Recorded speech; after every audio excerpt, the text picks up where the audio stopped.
Notre objectif, découvrir si la transformation du lait a un impact sur notre santé.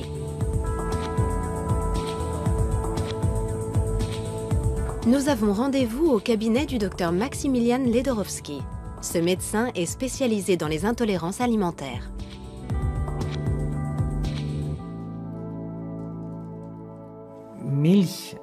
Le lait, sous sa forme actuelle, n'a que très peu de points communs avec le lait tel qu'il était à l'origine.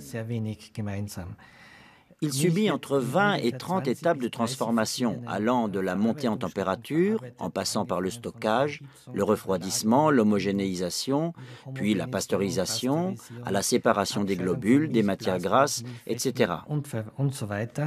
À la fin, entre le produit de départ et le produit d'arrivée, il n'y a que le nom qui soit resté le même.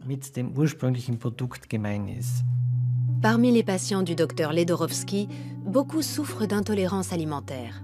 Des pathologies qui, selon lui, sont souvent liées aux méthodes de transformation de l'industrie agroalimentaire.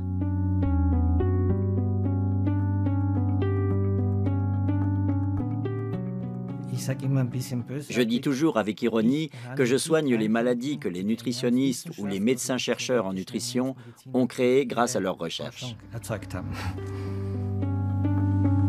Les produits laitiers modernes sont particulièrement visés. Pour le docteur Ledorowski, c'est la transformation du lait qui pose un problème.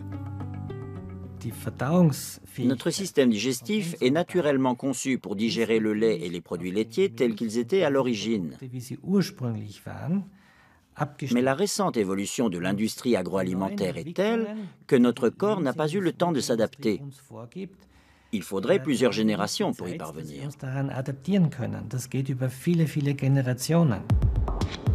Les méthodes de transformation modernes ont-elles fait du lait un produit industriel difficile à assimiler?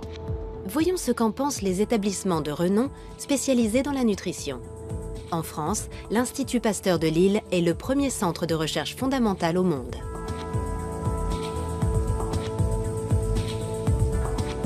C'est une référence pour le gouvernement français et pour l'OMS, l'Organisation mondiale de la santé. Jean-Michel Le Serre dirige le service de nutrition de l'Institut. Nous lui avons demandé si la transformation du lait pouvait avoir des conséquences négatives sur la santé. C'est une drôle d'idée. Tous les aliments sont transformés et cette transformation peut apporter des modifications positives ou négatives.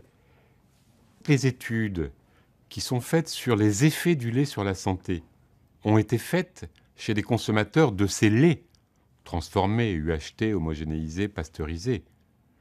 S'il y avait un effet négatif, alors que c'est ces laits-là qui sont étudiés et qui montrent qu'il y a un effet positif, on ne comprend pas.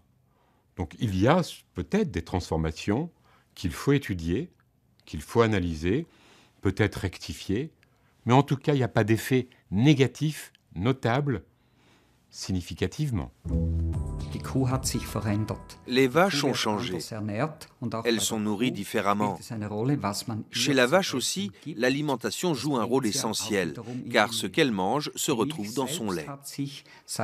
De nombreuses analyses prouvent que le lait a fondamentalement changé depuis 1983. Il contient désormais beaucoup plus de bêta-lactoprotéines. De façon générale, il est plus riche en protéines. En revanche, il contient nettement moins d'acides gras de type oméga 3. Il a également perdu énormément d'oligo-éléments. En définitive, le lait est quasiment devenu un produit industriel. Ce n'est plus le même lait. Avec les vaches à haut rendement, le recours aux antibiotiques est régulier. Il permet par exemple d'éviter une inflammation des pies. En principe, ces antibiotiques ne se retrouvent pas directement dans le lait. Mais de façon détournée, ils peuvent avoir un impact sur la santé des consommateurs. L'étude des statistiques nous apprend qu'une vache européenne dite normale reçoit un traitement par antibiotiques une fois par an. Ce sont des médicaments ultra efficaces qui perturbent l'équilibre bactériologique du lait. Du coup, la vache devient plus fragile. Autre conséquence, les antibiotiques sont éliminés dans l'urine et dans les excréments qui s'infiltrent dans le sol.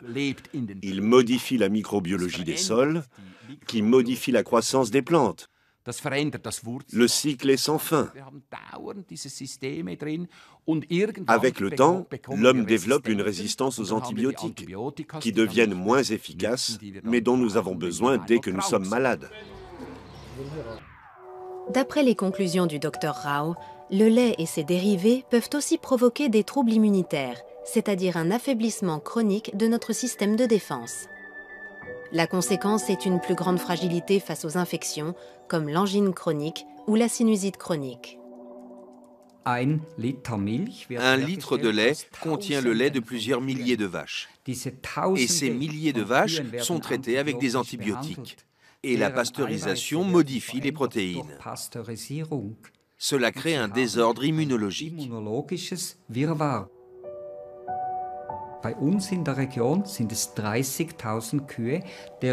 Dans notre région, c'est le lait de 30 000 vaches qui est mélangé pour ensuite être transformé. Cela signifie que nous avons 30 000 profils immunologiques individuels mélangés.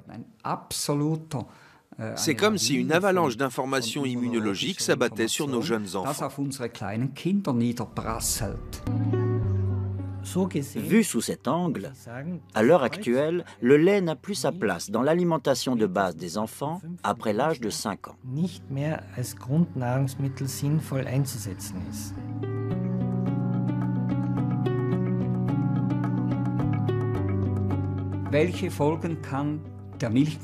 La consommation de lait peut avoir des conséquences très différentes sur les enfants.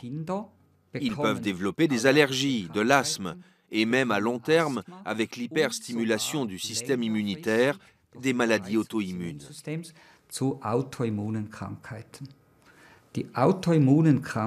À ce jour, les maladies auto-immunes sont celles qui augmentent le plus chez les enfants. L'arthrite juvénile, le diabète et beaucoup d'autres.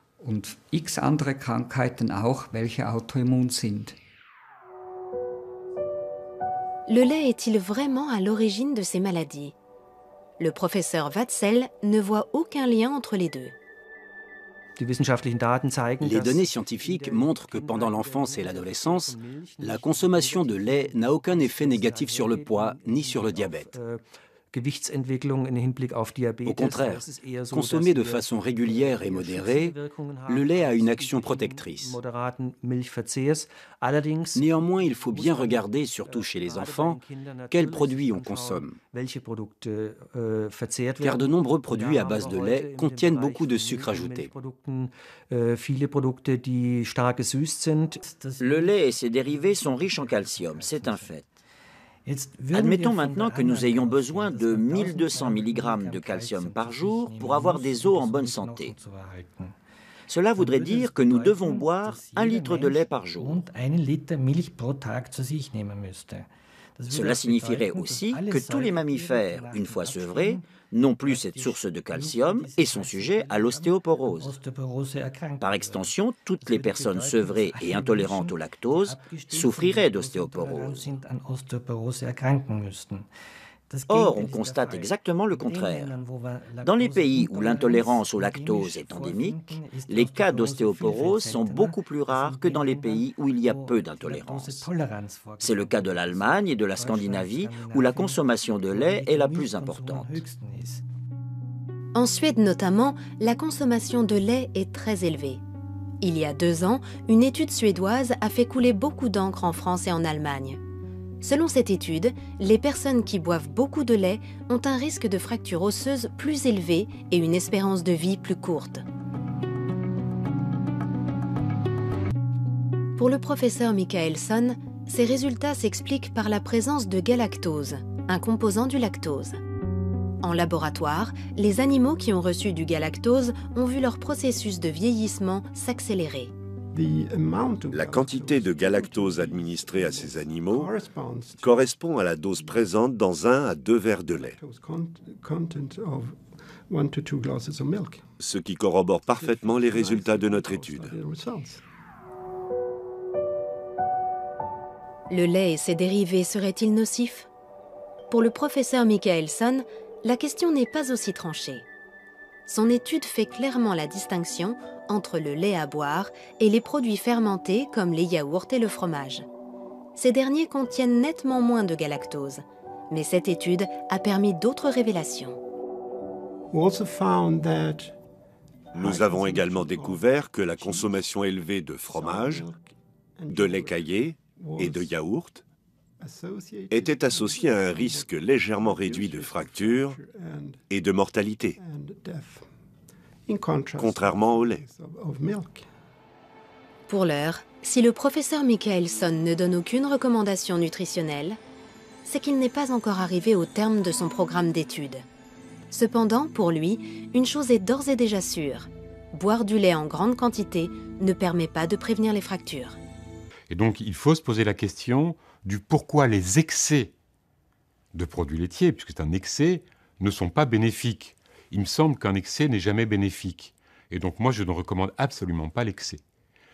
L'autre excès, qui est bien démontré cette fois-ci, c'est que les personnes qui ne consomment pas du tout de produits laitiers, pour des tas de raisons, ça peut être des enfants qui n'en consomment pas pour des raisons qui sont liées à une intolérance quelconque, ont beaucoup plus de fractures, 2 à 3 fois plus de fractures. Ça, c'est totalement démontré. Cette étude suédoise aura eu le mérite de prouver une chose. Avec les aliments complexes comme le lait, il est difficile d'être catégorique. Par ailleurs, dans quelle mesure les résultats d'études isolées autorisent-ils l'extrapolation ?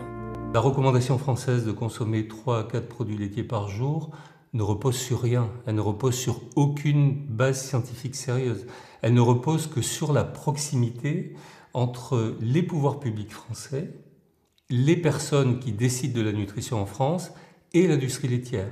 Cette proximité, je l'ai exposée en donnant les noms des responsables français dans mes livres, sans jamais avoir eu de procès ni de demande de rétraction.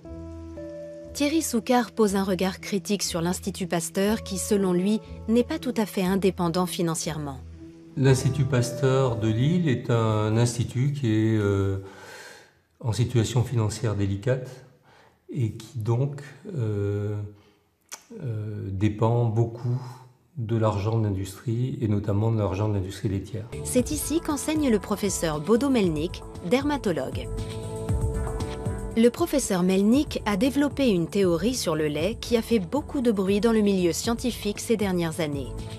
Selon lui, le lait contiendrait un système de signaux biochimiques qui stimule la croissance et qui peut avoir de lourdes conséquences. Nous sommes face à un système qui stimule en permanence notre croissance. Je pense que les maladies de civilisation sont dues à une croissance trop rapide. Selon le professeur Melnick, cette croissance excessive peut même augmenter le risque de cancer. Le lait contient une particule génétique spécifique également fabriquée par les cellules cancéreuses pour accélérer leur croissance. On l'appelle OncoMIR21.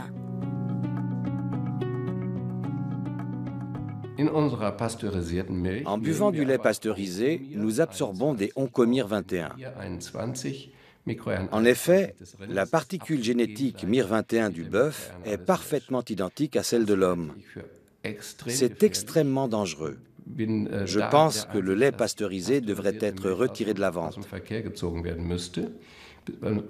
Je conseillerais vivement aux patients qui veulent boire du lait de choisir du lait UHT, car cette étape de chauffage à très haute température annule cet effet.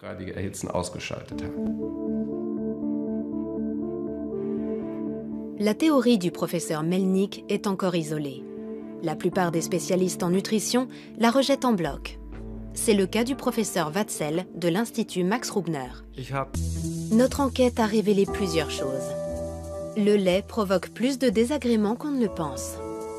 Sa suppression peut permettre à l'un ou l'autre patient de retrouver un certain équilibre.